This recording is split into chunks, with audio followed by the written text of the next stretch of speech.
Mayong udto mga katsada, another video napod to ani.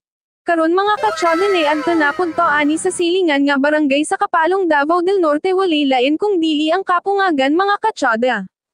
As usual nag-drive napod inyo gwapo og virgin pa jud nga si Mr. June Mark Rivera. Mga katsada sabay napod niya si Mr. Bobong Bawan ang understanding nga tao og modagan pagka-president sa Purok Karong 2085. Mao mga katsada ayaw mo og kalimo ka Bobong Bawan kay buutan og matinood anon ni siya mga katsada. Syempre pag human na mo sa kapungagan diretso napod mi sa Talaingod Davao del Norte. Aaron mag-deliver sa amoa produkto nga mais, so maurato mga katsada.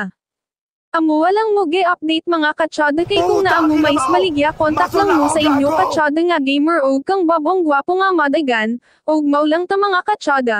Shoutout napod kay Aling Maming, Dodong Lebat, kay MVP ang kay Juliet nga ulit og kang soy bola koy nga tambakay koy, og sa new subscriber nga si Moy Tumoy nga walay lang moy. So good luck sa inyo tanan og God bless us all. Ampong mo permi kay mga danghag biya mo. Ayop ka talaga! Ang ganda mong lalaki!